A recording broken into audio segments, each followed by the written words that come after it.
지금 유대인들은 하나님의 아들이신 메시아이신 예수 그리스도에게 하나님의 말씀, 그 복음을 듣고 있습니다. 들어왔고 지금도 듣고 있습니다. 예수님이 행하신 이적들도 이들은 경험했습니다. 소문으로 들어서 아는 자도 있습니다. 그런데도 많은 이들이 예수님을 여전히 대적하고 있습니다. 그런데 또 많은 이들은 이런 과정을 통해서 예수님을 향한 믿음이 생겨나기도 했습니다. 근데 성경은 그들이 믿었다라고 하지만 예수님은 그들의 믿음을 인정하지는 않으셨습니다. 아직은 참된 제자로서의 믿음이 아니라 호기심 어린 그런 믿음의 수준이었습니다. 그렇기 때문에 이들은 그들의 연약한 믿음, 아직 호기심 어린 믿음을 책망받아야 하지만 예수님은 책망하기보다 그들이 왜 아직 온전한 믿음, 제자로서의 믿음이 세워질 수 없는지 그 이유를 먼저 명확하게 알려주시는 그런 중에 있습니다. 왜 그들이 아직 예수님의 이 말씀을 직접 들으면서도 참된 믿음이 생겨나지 않을까요? 아직 그들을 주관하는 것이 죄와 사망의 법이기 때문에 그렇습니다. 그럼 언제 이들이 예수님이 어떤 분인지, 예수님이 그동안 가르쳐 주셨던 말씀들이 어떤 의미인지를 깨닫게 될까요? 바로 예수님이 들리신 이후에 십자가에 들리시고 하나님 나라로 들리심으로 말미암아 죄와 사망의 권세가 깨어진 이후, 그리고 나서 성령이 임하였을 때, 그때 비로소 성령의 임함으로 말미암아 예수님이 어떤 분인지 깨닫게 되고 예수님이 가르쳤던 말씀들이 이런 의미였구나. 그때 가르치셨던, 그때 보여주셨던 이 말씀들, 이적들, 이것이 이런 의미였구나. 비로소 깨닫게 되는 것이죠. 그렇게 될 때 어떤 자유를 누려요? 영적인 자유를 누리게 되는 겁니다. 그래서 예수님이 무엇이라 말씀하셨습니까? 진리를 알지니 진리가 너희를 자유롭게 하리라. 내가 원하는 대로, 내가 하고 싶은 대로 하는 자유를 말하는 것이 아니라 죄와 사망의 법에서 해방되어서 하나님의 자녀로 하나님 나라의 소망을 가지고 살아갈 수 있게 되는 것, 이러한 영적인 자유를 누리게 된다라고 하는 그런 의미였음을 우리는 확인했습니다. 오늘 본문은 그 말씀과 이어지는 내용인데, 그들에게 진리가 너희를 자유롭게 될 것이다 라고 하는 정말 소망의 말씀을 주셨는데, 이 말씀을 듣고 있던 유대인들은 이 말씀을 어떻게 이해했을까요? 이런 식으로 이해한 겁니다. 뭐야? 우리가 그러면 종이란 얘기야? 자유가 필요한 종이란 얘기야? 이렇게 받아들이고 마음에 불쾌감을 갖게 된 거예요. 그래서 그 불쾌감을 오늘 예수님 앞에서 이들이 표현을 합니다. 자, 33절 함께 읽어보겠습니다. 시작. 그들이 대답하되 우리가 아브라함의 자손이라 남의 종이 된 적이 없거늘 어찌하여 우리가 자유롭게 되리라 하느냐. 자, 이해가 되십니까? 지금 예수님이 마치 유대인들에게 너희들은 종이야 라고 비난한 것처럼 이들이 받아들인 거예요. 잘못 이해한 거죠. 그래서 그런 불쾌한 마음을 가지고 뭐라고 예수님께 불편한 심기를 드러내냐면, 우리가 아브라함의 자손인데, 우리가 아브라함의 자손으로서 종된 적이 없는데, 이렇게 표현하는 거예요. 여러분, 이들이 왜 예수님의 말씀을 오해한 이후에 자기들을 그 오해로 인한 반응으로서 왜 아브라함의 자손임을 꺼내 놓았을까요? 이들에게 있어서 아브라함의 자손이라는 것, 우리들의 조상이 아브라함이라는 사실이 너무나 크기 때문에 그래요. 어떤 이유로, 어떤 의미로 크냐? 아브라함의 믿음의 조상이라 인정을 받고 네가 내 앞에 의롭다 인정을 받았던 그 아브라함의 의가 바로 후손으로 여겨지는 이 이스라엘 백성들의 의를 책임진다고 여겼던 겁니다. 우리들이 어떠함보다 우리의 조상이 아브라함이기 때문에 우리는 뭐 할 수밖에 없어요? 의로울 수밖에 없다라고 하는 거예요. 그러면서 그들은요, 아브라함의 후손으로서 또 무엇을 받아요? 율법을 받아요. 그런데 율법을 받았다라고 하는 이 사실로만 또 그들은 뭐라고 여겼어요? 우리는 의롭다라고 여기는 거예요. 그리고 또 율법의 어떤 그 문맥, 내용을 보면 그 안에 어떤 의미들이 담겨 있냐면 율법을 가진 하나님의 백성들은 스스로 아무리 가진 것이 없어도 종의 자리까지 누구의 종으로서 내려가면 된다, 안 된다? 안 된다. 같은 동족 안에서 누군가가 가진 것이 없고 어떤 상황이 처해도 누군가를 종처럼 여기거나 종으로 삼아서는 안 된다. 이런 의미가 율법 안에도 담겨 있단 말이에요. 그러다 보니까 스스로 이들은 뭐라고 생각해요? 우리는 종이 될 수 없는 자야. 이렇게 돼버리는 거죠. 내가 누구의 후손이라는 것, 내가 율법을 가진 자라고 하는 것, 내가 이스라엘 민족이라는 것, 이것이 그들의 뭐가 되냐면 의로움이 되어버린 거예요. 내가 하나님 앞에서 어떤 존재인가, 어떻게 살아가고 있는가, 내가 정말 바른 소망을 갖고 있는가, 나의 믿음이 건강한가, 이런 것을 점검하는 것이 아니라, 그렇지, 나는 아브라함의 자손이지, 나는 율법을 가진 선민이지, 이런 것들로 인해서 자기가 우월한 것으로 착각하는 이런 신앙인 거예요. 여러분, 오늘날도 우리가 늘 조심해야 된다고 요즘 교계나 세상 속에서 외쳐지는 게 뭡니까? 뭐 큰 교회 다니는 게 그들의 신앙이 아니라는 거죠. 어떠한 교회에서 하는 성경 교육이라든가 뭐 신앙 교육이라든가 이런 것을 수료했다고 해서 그 사람의 신앙이 우월한 것 아니다라고 하는 것이죠. 그런 것이 꼭 필요하고 중요하고 우리를 성장시키는 것이 옳기는 하지만 그래서 내가 어떻게 살아가느냐가 더 중요한 것이지, 그런 삶이 없이 내가 무슨 교육을 받았네, 내가 어느 교회를 다녔네, 하다못해 내가 신학 공부를 한 목회자네, 이런 타이틀이 그 사람의 신앙을 증명하는 내용이 아니다라고 하는 것이죠. 근데 마치 지금 이들도 내가 이스라엘 백성이네, 나의 조상이 아브라함이네, 우리는 율법을 가진 자들이네, 이것 때문에 너무 의로운 생각을 가지고 있는 거예요. 그것이 문제라고 하는 것을 지금 예수님이 지적하고 있는 겁니다. 이 말을, 지금 드렸던 이 말씀을요, 그냥 한마디로 표현하면 이들은 뭐에 빠져 있어요? 영적 우월감에 빠져 있는 거예요. 그 부분을 예수님이 명확하게 이제 지적을 해 주실 건데, 이들은 이렇게 또 말을 해요. 우리가 아브라함의 자손이라 그래서 남의 뭐 된 적이 없어요? 종 된 적이 없다. 이제 이렇게 표현합니다. 자, 우리가 남의 종이 된 적이 없다. 사실적인 표현일까요? 어떤 감정에 치우친 표현일까요? 감정에 치우친 표현입니다. 왜요? 이스라엘 역사 속에서는요, 이스라엘은 수없이 이방 나라의 속국으로서 압제받으며 살았던 흔적이 무지하게 많습니다. 한국과 똑같죠. 이집트에도 늘 속국으로서 압제를 받아왔어요. 수없이. 또 어느 나라에 압제받아왔어요? 아수르에도 압제받았어요. 그 다음에 또 누구에게 압제받아요? 바벨론에 압제를 받았어요. 그 다음에 또 누구에게 압제받아요? 페르시아에게 압제를 받아요. 그 다음에 기록상에는 많이 드러나지 않지만 사실은 헬라 문화에도 거의 지배를 받아왔습니다. 예수님 당시에는 또 어느 제국의 압제를 받아요? 로마 제국에 여전히 압제를 받고 있는 중이에요. 많은 부분 자유를 누리고 있다 하지만 속국의 국민으로서 억울한 일은 수없이 당합니다. 그게 종과 다를 바 없지요. 종과 다를 바 없는 역사의 흔적이 수없이 많음에도 불구하고 이들은 지금 뭐라고 말해요? 우리가 종된 적이 없다. 바벨론 시대는 수없이 포로로 끌려가고 이방 사람들과 혼혈이 됐던 아픈 과거가 있음에도 불구하고 우리는 종된 적이 없다. 이렇게 말하는 거예요. 사실적 진술이 아니라 감정적인 그런 진술이죠. 어떻게 보면 어거지입니다. 그러면서 어거지를 이렇게 펼쳐요. 어찌하여 우리가 자유롭게 되리라 하느냐? 이 말은 뭐예요? 쉽게 얘기하면 우리는 더 이상 자유가 필요 없을 만큼 충분히 자유로운 자다. 왜 우리를 종처럼 취급해서 자유가 필요한 자라고 말을 하느냐? 이렇게 얘기하는 거예요. 여러분, 지금 유대인들은 정말 자유가 필요 없다라고 여기며 살았을까요? 이 당시에, 예수님 당시에 이들은 우리는 충분히 자유로워, 더 이상 자유가 필요 없어 이러면서 만족하며 이들은 살아가고 있었을까요? 아니에요.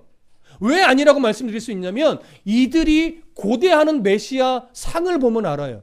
이들은 어떤 메시아를 기다리고 있었어요? 신학적인 용어로 보면요, 전사적인, 전투적인, 영웅적인 이런 메시아를 기다리고 있었어요. 예수님의 모습과 전혀 다른 모습이죠. 자기들이 기대하는 메시아란 말이에요. 그런데 왜 전투적이고, 왜 전사적이고, 왜 영웅적인 그런 모습의 메시아를 그들은 기다릴까요? 첫 번째, 로마의 압제에서 해방시켜줄 메시아가 필요한 겁니다. 두 번째, 자기들의 배고픔을 풍요롭게 가난해서 해방시켜줄 이런 메시아가 필요한 거예요. 그래서 오병이어의 기적을 행한 이후에 그들이 찾아와서 예수님께 뭐라고 말해요? 우리들의 왕이 되주십시오. 이런 분이면 우리를 이제 배불리 먹고 살게 풍요롭게 해주겠다 이렇게 여겼던 거죠. 또 하나 어떤 메시아를 기다립니까? 다른 나라들보다 훨씬 강한 나라로 만들어줄 그런 메시아를 이들은 기다리고 있단 말이에요. 이렇게 자기들이 고대하는 전투적이고 영웅적이고 전사적이고 이런 메시아의 모습과 전혀 다른 모습으로 진짜 메시아가 오니까 그들 안에는 뭐예요? 저런 메시아는 안 돼 이거죠. 저런 메시아가 오면 우리가 무슨 독립이 되겠어? 우리가 무슨 부요함을 이루겠어? 다른 나라보다 강하게 또 우리가 우뚝 설 수 있겠어? 안 돼. 그래서 예수는 메시아가 되면 안 되었던 거예요. 그래서 거절하고 그래서 죽이려고 했던 것이죠. 여러분, 제가 드렸던 이 말, 이들이 고대하는 메시아는 전투적인 메시아다라고 하는 이 내용의 의미가 이들이 예수를 못 박는 상황 속에 사실은 여실하게 드러납니다. 가장 대표적인 모습이 어디일까요? 빌라도의 법정이에요. 여러분, 우리가 잘 알고 있는 이야기, 마태복음 27장에 가보면 빌라도의 법정에서 예수님이 이제 십자가 사형 언도를 받게 되는데, 그때가 언제냐면 절기상 죄인 중에 하나를 풀어주는 전례가 있는 그런 때였죠. 근데 빌라도는 예수를 못 받고 싶었습니까? 그러니까 예수에게 사형 선고를 내리고 싶었습니까? 그냥 풀어주고 싶었습니까? 그냥 풀어주고 싶었어요. 왜냐하면 아무리 살펴봐도 죽일 만큼의 죄가 보이지 않는 거예요. 그런데 이들을 고소고발했던 유대인의 지도자들이 너무나 격렬하게 요구를 하니까, 그래, 알았어.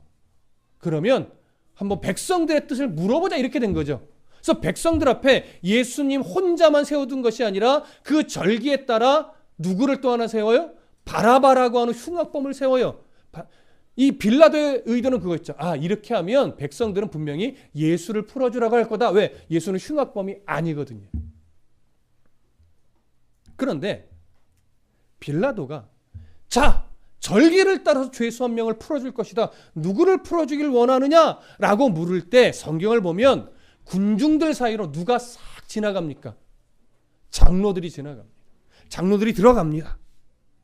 장로들이 들어가서 얼마 지나지 않자 군중들 안에 외침이 일어나기 시작하는데, 누구를 십자가에 못 박아가라? 예수를. 누구를 풀어줘라? 바라바를. 여러분, 왜 바라바를 풀어주라고 했을까요? 흉악범하고 예수님인데 정상적인 상황이라면 말이 안 되는 거예요. 그런데 성경은 바라바에 대해서 단순 흉악범으로 말하고 있지 않죠. 잘 보면 마가복음 15장 7절에 가보면 밀란을 꾸미고 밀란에 살인하고 포박된 자 이렇게 표현합니다. 누가복음 23장에 가보면 성중에서 일어난 밀란과 살인을 인하여 포박된 자 이렇게 말합니다. 그러니까 이 지금 바라바는 단순 흉악범이 아니라 뭐와 지금 관련이 돼서 붙잡힌 자냐면 밀란과 관련이 된 거예요. 성경은 이 밀란이 어떤 식의 소요냐, 밀란이냐에 대해서 언급은 없습니다. 그러나 여러 학자들이 연구하고 조사한 결과 공통적으로 말하는 것은 뭐냐면 로마 정권에 항거하는 그런 밀란일 것은 거의 확실하다 이렇게 제시를 하는데 저도 동의합니다. 만약에 이 밀란이 정말 로마 정권에 항거하는 밀란이라면 이 바라바는 단순 흉악범이 아니라 정치범입니다. 우리나라식 이해로 가면 어떤 사람이에요? 독립투사와 같은 성격의 사람입니다. 그렇다면 장로들이 군중들 안에 들어가서 뭐라고 사람들한테 속삭였을까요? 이런 거죠. 누구를 풀어줘야 우리나라에 이득이 될지 생각해보라 이거죠. 저렇게 힘없이 기적은 좀 베풀었을지 모르나 저렇게 힘없이 붙잡혀온 예수냐, 아니면 너희들을 위해 앞장서서 로마와 싸우다가 또 로마의 고위 간직자를 죽이고 그것 때문에 붙잡혀온 독립투사 바라바냐, 누구를 풀어줘야 우리나라에 더 이득이 될까, 누구를 풀어줘야 로마의 압제에서 해방되는 일에 더 빨라질까 라고 할 때 백성들의 선택은 여지없이 뭡니까? 바라바죠. 여러분, 이건 이상한 게 아니라 당연한 거예요. 사람들의 시선과 사람들의 안목에서는요, 당연히 예수님이 아니에요. 바라바죠. 왜? 그래야 현실적으로 자기 나라에 이득이 되리라 여겨지니까. 그렇다면 당연히 이 상황만 봐도 이스라엘 백성들이 소망하고 바라보는 건 뭐예요? 로마의 압제에서 해방이죠. 부유하게 되는 거죠. 다른 나라보다 강한 나라가 되는 것이죠. 그것이 어찌 진짜 만물의 주이신 하나님이 말하는 해방이며 자유이겠습니까? 아니죠. 예수님은 바로 그러한 이런 상황 속에서 너희들에게 줄 구원, 해방은 그런 정치적인 구원이나 경제적인 구원이 아니다라고 하는 거예요. 너희들을 붙잡고 있는 죄와 사망의 법에서 해방시켜 주는 것, 이것이 예수님이 주려고 하는 구원이며 예수님이 주려고 하는 자유라고 하는 것이죠.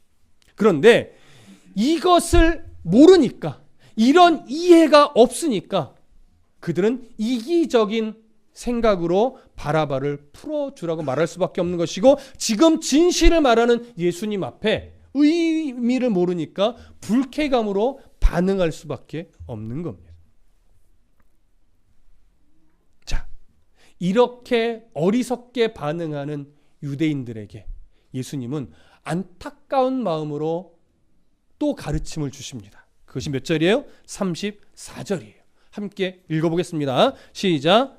예수께서 대답하시되 진실로 진실로 너희에게 이르노니 죄를 범하는 자마다 죄의 종이라. 자, 예수님이 물론 이 표현에 책망의 느낌도 있을 수 있습니다. 그러나 지금은 책망이 더 강조되는 것이 아니에요. 예수를 끝까지 예수님의 말씀을 이해하지 못하고 이렇게 불쾌감을 표현할 수밖에 없는 이유를, 근본적인 이유를 가르쳐 주는 거예요. 자, 여기 보면 진실로 진실로 너희에게 이르노니 죄를 범하는 자마다 죄의 종이라. 자, 그러면 이 말을 우리가 언뜻 보면, 봐라, 너희들이 지금 죄를 짓고 있잖아. 그 죄를 짓고 있는 걸 보니 너희들은 죄의 종이야. 이런 뉘앙스로 여겨질 수 있으나 사실은 강조점은 죄를 지으니까 죄의 종이야, 이 얘기를 하는 것이 아니라 너희들은 이미 죄의 종이기 때문에 죄를 지고 있는 거야, 지을 수밖에 없는 거야. 강조점이 좀 바뀌어요. 죄를 짓고 있기 때문에 초점이 있는 것이 아니라 뭐에 더 강조점이 있어요? 죄의 종이기 때문에. 다른 표현으로 하면 너희는 이미 죄와 사망의 법에 올무잡혀 있기 때문에 죄를 지을 수밖에 없는 거야. 다르게 표현하면 예수의 말씀을 아직 알아듣지 못하는 거야. 이해하지 못하는 거야. 이런 얘기를 하는 거예요. 자, 그러면 한 가지 정리를 해야 되죠. 예수님이 지금 여기 34절에서 말하고 있는 죄를 범하는 자마다 죄의 종이라 할 때 이 죄는 어떤 죄입니까? 어떤 죄를 말하는 걸까요? 그렇죠. 하나님을 거절하는 죄죠. 이 안에 물론 도덕적이고 윤리적이고 사회적인 죄는 포함이 됩니다. 물론.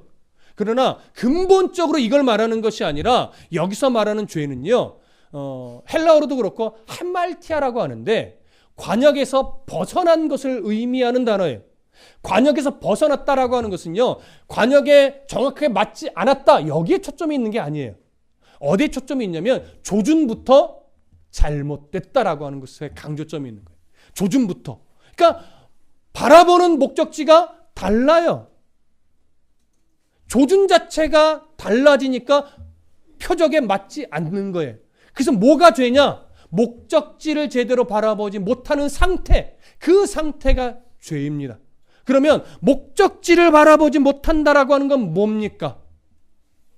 하나님을 제대로 바라보지 못하는 거예요. 진리이신 예수님을 못 알아보는 거예요.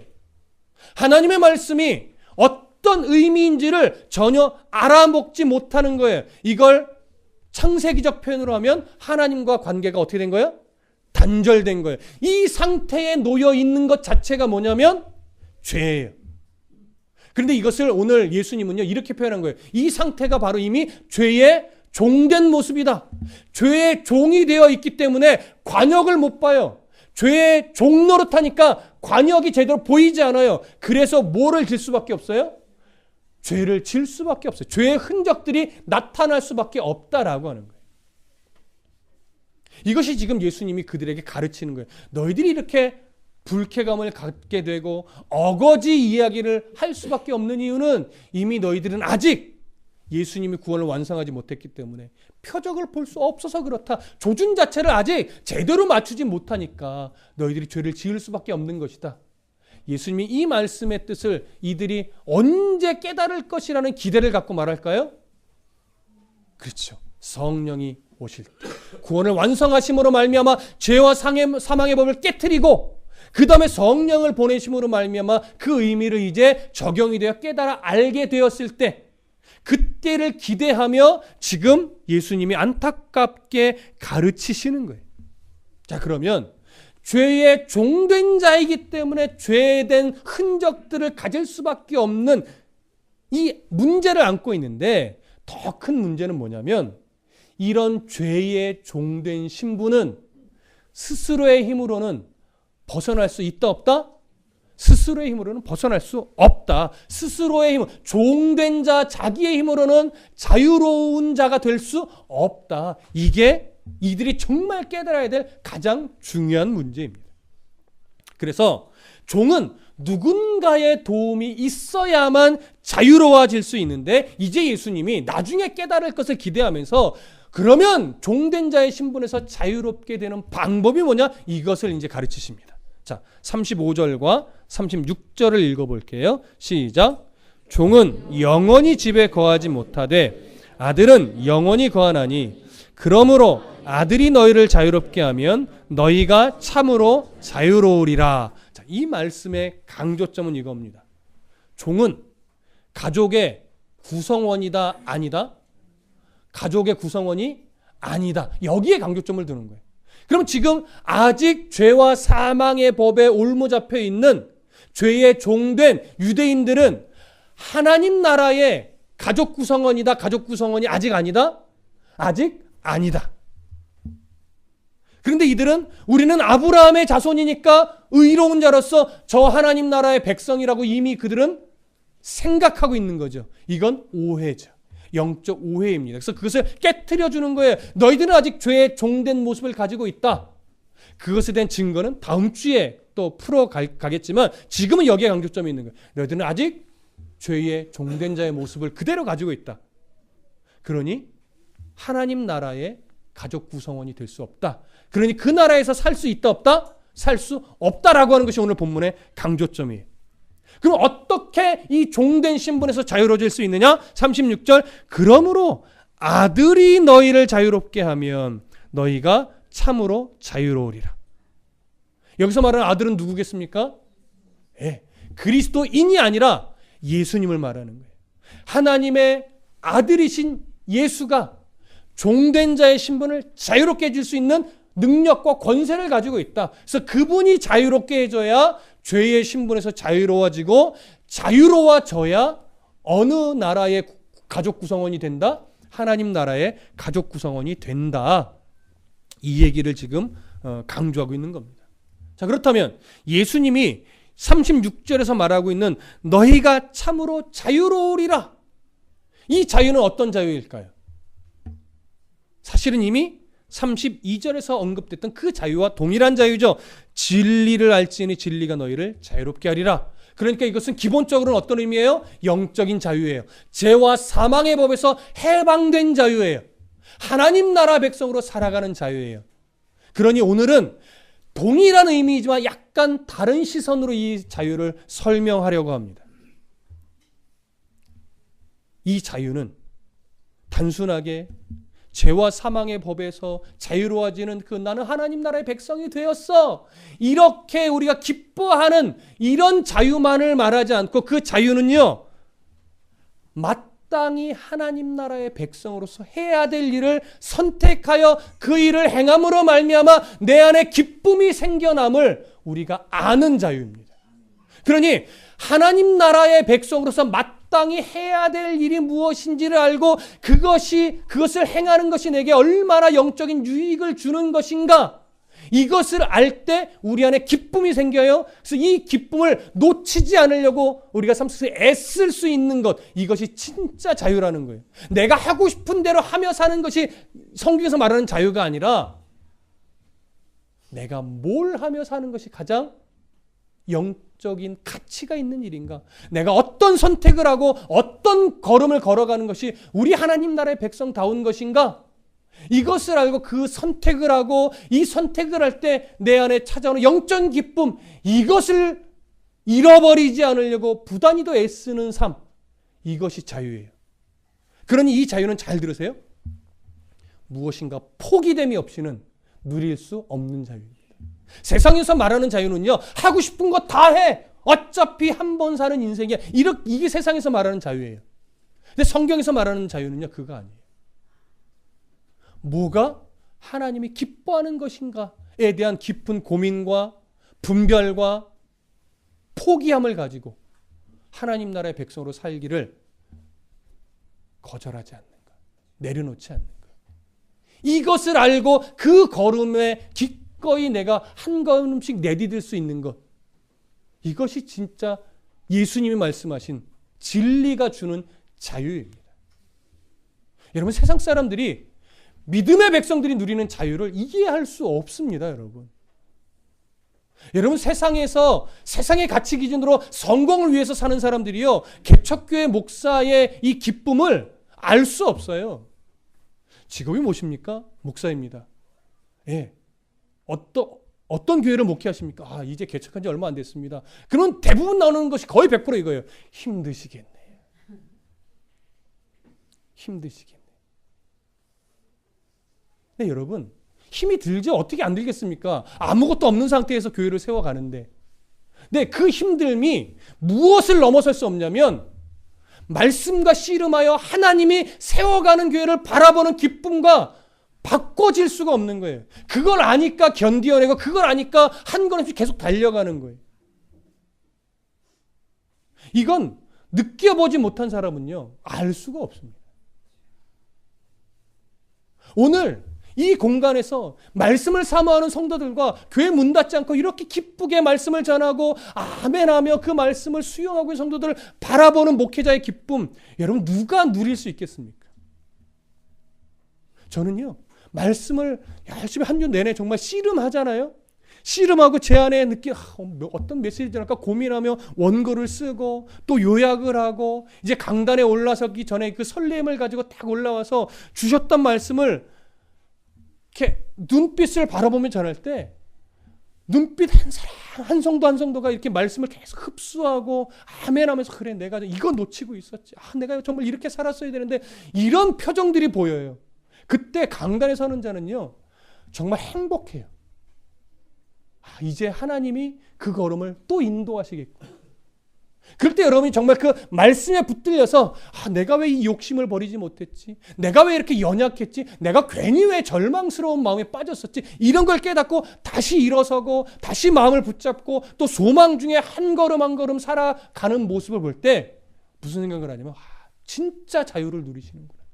진짜 하나님 나라의 백성이 누릴 수 있는 그 자유를 누리고 계시는구나. 이걸 느낍니다. 그런 걸 볼 때 기뻐하고 있는 저도 뭘 누리고 있는 거예요? 말씀이 주는, 예수 그리스도의 복음이 주는 자유를 누리고 있는 거예요. 그러니까 이 기쁨은 여러분 돈으로 살 수 있나요? 어제 저희 혜민이가 대학교 면접을 보고 왔는데 정말 막 인류 대학을 간다고 해서 이 기쁨을 살 수 있나요? 여러분, 로또 당첨된 1등 당첨되는 기쁨과 구원의 백성이 되었다는 기쁨과 어느 기쁨이 더 클까요? 솔직하게 말하세요. 당연히 로또죠. 그런데 잘 들으십시오. 뭐가 더 길까요? 어떤 기쁨이 더 영원할까요? 네. 그러니 어떤 게 더 진정한 기쁨이에요? 순간 누리는 기쁨은요, 여러분, 로또 1등 당첨이 비교할 수 없을 만큼 커요. 그런데 로또 1등 된 기쁨도 기사들을 보면 오래 가지 않더라고요. 그것으로 인해서 얼마나 많은 사람이 인생이 망가지는지 우리 소식 듣잖아요. 가끔 저 듣기 좋으라고, 목사님, 제가 로또 1등 당첨되면 교회 한 채 지어드릴게요. 말은 감사해요. 될까요? 될까요? 안 돼요, 여러분. 물론 가끔 하는 사람도 있어요. 왜? 너무 많으니까. 목사님, 뭐 이 정도 띄어서 교회 지어드리는 거 어렵지 않아요. 그런데 문제는 뭐예요? 하나님도 기뻐하실까? 여기에 또 걸리는 거예요.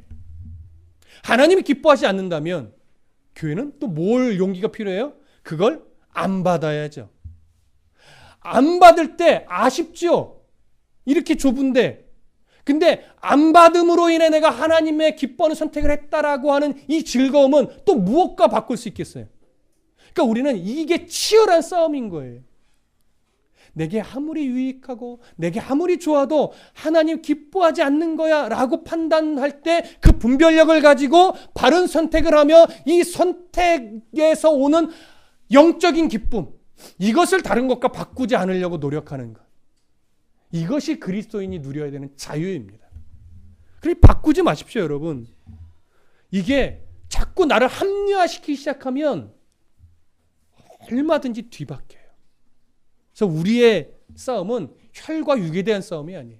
이런 내 안에 끊임없이 올라오는 하나님이 기뻐하시는 것 아닌 줄 알면서도 어쩔 수 없어 하고서 선택하려고 하는 이 우리 안에 있는 얄팍한 이 이기심을 누르고 하나님이 기뻐하는 선택을 하며 살아갈 때 그 기쁨을 내 안에 늘 누리며 살아가는 것을 계속 배워가는 것, 그 기쁨을 내 안에 채워가는 것, 그러면서 하나님 앞에 감사의 목소리를 늘 높이면서 살아가는 일에 최선을 다하는 것, 이것이 성도가 누리는 참된 자유이고 예수님이 주시려고 하는 자유가 바로 이런 자유입니다. 그러니 예수 그리스도 없이 이 자유를 누릴 수 있어요? 말씀에 대한 바른 이해 없이 이 자유를 누릴 수 있어요? 하나님에 대한 바른 이해 없이 이 자유를 누릴 수 있어요? 안 되는 거예요. 그래서 진리를 알아야 돼요. 그래서 하나님의 말씀을 바르게 배워야 돼요. 그러면 우리는요, 정말 세상이 줄 수 있는 그 어떤 것으로도 누릴 수 없는 진짜 자유의 기쁨을 누릴 수 있게 될 것입니다. 이 자유를 풍성히 누리는 저와 여러분 되기를 간절히 소원합니다. 기도하겠습니다.